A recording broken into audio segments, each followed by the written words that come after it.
back, and if you're new, I'm glad I caught you. This is another conversation with the Anytime Anywhere podcast. Y'all, I'm irked. But this is why you can't depend on technology, and you damn sure can't depend on me, because I recorded this whole little conversation about what I just experienced, and the mic wasn't even on. Like, what? And I'm the man, not the man for real, but the human who didn't double check to make sure that the mic was working correctly, because I was just, just diddly dallying and depending on technology to do what I'm expecting it to do instead of relying on myself. Anyway, the conversation was about what I just experienced about 10 minutes ago. So I'm making a drop off, right? And I'm making a drop off. I get back in the car and I'm sitting there for a couple minutes, crossing my T's, dotting my I's, checking my phone, my messages and everything, getting my bearings together before I pull off. Now, if you're from where I'm from, I'm not from the P, but I'm in the P right now. And if you're from the P or you know anything about the P, parking down here is trash. It's horrible. And not only is parking horrible, there's barely ever any, like, I was on a back block, mind you, a small ducky back block. So I literally had to park in the street. Like, there's nowhere else to park. There's nowhere else to go. But the block was so small, I'm like, okay, I really don't want to get stuck down this block because I'm in a van. Like, I'm in a large van. So I'm like, let me just bang the corner real quick, but not go fully into the block. So I'm sitting there, and this Mexican guy, or at least he looks to be Mexican, this Mexican guy, come on, this Mexican guy walks by and he's looking at me. So I'll look at him back, but I'm not thinking nothing of it because people look at people all the time. Not for nothing, people look at people all the time. You walking by, somebody might catch your eye, or just the presence of someone else or something being there causes you to look. So I'm not thinking nothing of it. I'll go back on my phone, and he's walking, and then I see him walk back, and he's like holding up money. He's like, "Thank you, thank you, thank you," and I'm like, "Huh?" He's like, "Thank you so much, thank you." So I roll down the window, and I'm like, "Excuse me?" And he's like, "Thank you, thank you, thank you, for the money, for the money." And I'm like, "I didn't. What did I do?" He's like, "For the money," and I'm like, I'm sorry, I'm confused." And he's like, "Thank you for the money," and I'm like, "I didn't do that." And I point to myself with both my hands into my chest, like, "Sir, I did not do that. I don't want to claim anything that I did not do." I said, and I pointed up to the sky, and it was just out of habit. Like, I'm somebody who always looked to the sky, especially when I didn't know any better. And not to say that it's anything false about pointing to the sky or looking up to the sky when you think about the Most High, when you think about the universe, when you think about God, Buddha, Allah, whomever you talk to, pray to, whatever you believe in as divine source, right? But I was a kid who always looked to the sky. First of all, I love the sky. Blue is my favorite color. So I always looked to the sky because I was mesmerized by the clouds and just the beauty of the sky, like the blue. I'm somebody who loves every shade of blue. And shout out to you if you're someone who knows exactly what color you like. Like, for instance, you have people that are like, "Oh, burnt orange is my favorite color," or aquamarine is my favorite color, or midnight blue is my favorite color, or hot pink is my ultimate favorite color. Shout out to you. You're somebody who knows exactly what you like, exactly what you love. But me being me, I know for sure that I love every shade of blue. I love other colors that have blue within its undertones or whatever you want to call it. Like, I just love blue. Because of that, I always just looked up to the sky, like I said, and would allow myself to be mesmerized by the clouds, the sky, the way the clouds would form and create stair-like patterns, which to me, it was leading up to heaven.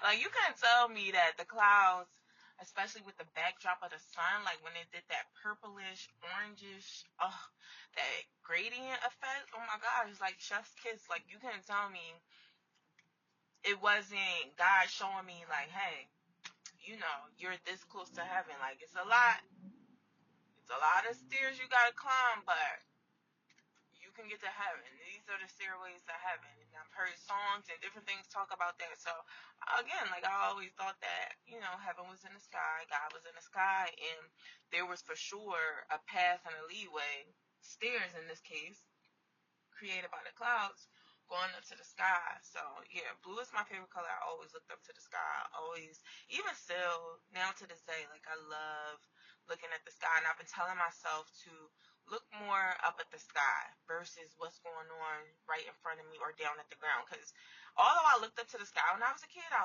also looked down at the ground a lot. And that didn't come about until, this is like a side tangent, side story, but that didn't come about until I started to get a little bit older. Like, I want to say around like 7, 8, 9.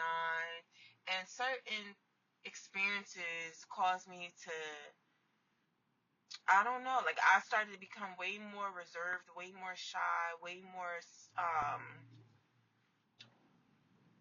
unsure about myself. And it wasn't just that I was unsure, I was also mesmerized by the ground at times. But a lot of me looking down at the ground while I walked came from, those negative emotions and feelings. Like I said, not being sure of myself, being insecure, and things of that nature. And my dad used to yell at me, like, look up, make sure you're looking up, make sure you're paying attention, make sure you look confident, blah, blah, blah. But whole time, like I said, that's a whole nother story. Like, Pops, you the reason why part of the time I was looking at the ground, especially when I was with you, because it was just like, okay, this is calming. Like, can't do too much, can't say too much around you, but that's neither here nor there. So yeah, going back to the guy, like I said, that was a whole tangent. Going back to the guy, I pointed up to the sky, like, don't think me, think God. I didn't do it. If there was money on the ground and you just so happen to come this way, maybe because you was being nosy because you see me right here and I'm parked a way that I'm not supposed to be parked, but this is the P and they park how they want to park anyway, so lay up off me. If you decided to turn this way to be newsy and you just stumbled across some money, like, that was divine. But maybe he had me for a split second feeling like I was a prophet, just for a split second, or just that my energy was that powerful that it led him this way for him to find money that clearly he needed, more than I did, because I didn't see the money. For sure, that could have went towards some watermelon because I'm feeding for some more watermelon, or that just could have went towards lunch or something like that. So, or my little savings, my little piggy bank savings. So, yeah, I don't know. But he found it, and he was thanking me like, thank you so much. And I'm pointing up to the sky like, no, you got to thank God. And I mean, he was like, yes. I pray to God. I pray to Jesus. I pray. And I was about to tell him, oh, baby, I don't pray to Jesus. But at the same time, my higher self allows people to express themselves even if we don't believe in the same things. My higher self can look above any title, any name, and know that it's divine source, regardless of what we call it, regardless of what we all believe in. And we all have different beliefs for a reason. Your calling is your calling, and what you believe in is what you believe in. But when it comes to the divine source, there's only one. You know what I'm saying? Regardless, even of what I believe in, I allow myself to free flow. At one point in time, I believed in Jesus, but as I acquired more knowledge and just sought out things for myself, I had a higher understanding, or a more evolved understanding. And I was like, you know what, I'm gonna let him have it and just say, yeah, well, that's good. He answers your calling, he answers your prayers. Even if it was to come across $1 to eat today, or $1 to get a bottle of water, or 2 bottles of water, depending on where you are in the city. Because at some poppy stores, the bottles of water is $1.50, $2, and at others, it's 50 cents for a bottle of water, so a little 16-ounce bottle of water. So that can get you 2 bottles of water for the day because it's hot as hell. So I don't know what brought him to that block. Like I said, it could have been me. He was looking at me, being nosy, and here it is. You stumbled across it, money. So only he knew. And when he walked away, a part of me, like I said, for a split second, was feeling like a prophet in a moment, or some type of divine energy that led him to find that money on that small ducky block. But at the same time, when he walked away, I'm like, is he out there? Is it giving scatterbrain? And sometimes when we don't trust our intuition and we don't trust our own energy, we can create scatterbrain. Don't question your ability to be blessing for somebody else. Don't question your energy when it comes to leading others. Now, I could be reaching, but he came to me, and I wish I was recording so people would see what it was that I experienced. Like, this man really was like thanking me, and I had to roll down the window and say, huh? Like, huh? For money? And I know for sure I didn't drop it. Like, I couldn't even allow myself to go there, allow my mind to go there and be like, he picked up money I dropped. I did not drop any money. I did not. Like, 100% being honest, true, grounded in my integrity, I did not drop any money.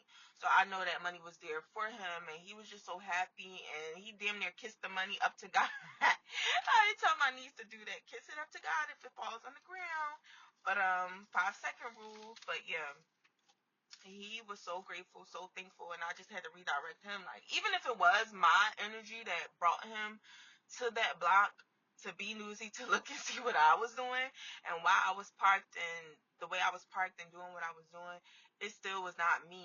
It was the Most High that led him there. He needed that. You know what I'm saying? And I always got to redirect people to the Most High, even if it's me that carries out something.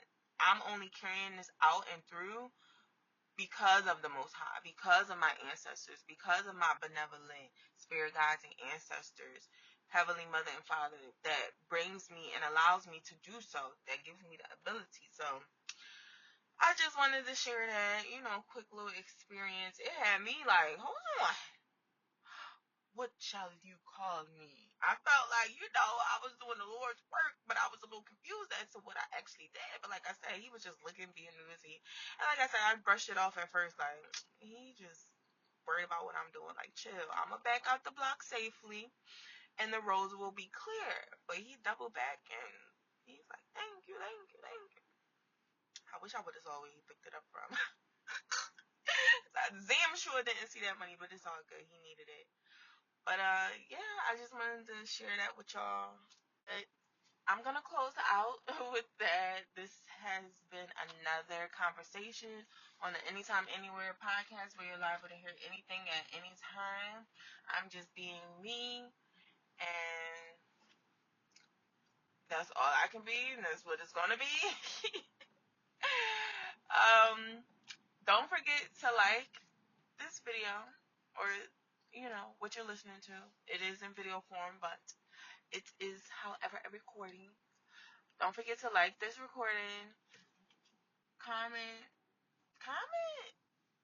something that has happened to you that gave you a feeling of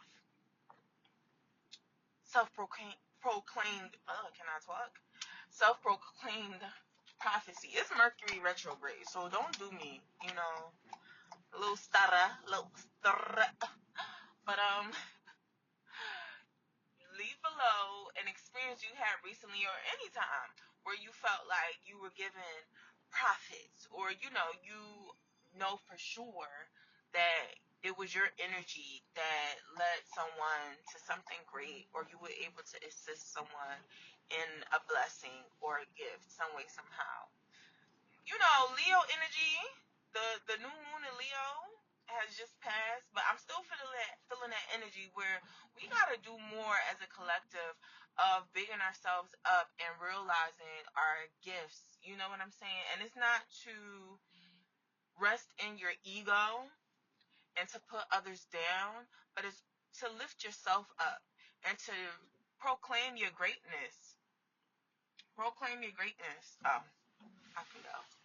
Yeah, proclaim your greatness and know that we all have our own greatness. We're all capable of being blessings and gifts in others' lives. But most importantly, realize the power that we hold, that we have to transform our own lives. And by us transforming our own lives and being on a path that is in alignment with the Most High, we then start to exude that energy off to other people. A lot of times where we don't even know that we're doing it. You know what I'm saying? That's just how the Most High works. So I'm grateful for whatever reason that I was there at that time in that place and that man was able to bang that right on a little ducky block down the P and find that money. Again, he said he prayed for y'all and his prayers were answered. So hopefully whatever he does with that money is very fulfilling to his soul and is for his wellness. Again, this has been another episode of Anytime, Anywhere podcast. If nothing else, like, subscribe. Don't forget to leave your comments because I really want to hear y'all experiences and y'all stories. And after you do that, if nothing else, love yourself always and always. And I'll see you next time. I don't know when I'll see you again or when we'll cross paths, but don't be late. Be here. I trust that you'll be here. When I pull up, you pull up. Bye.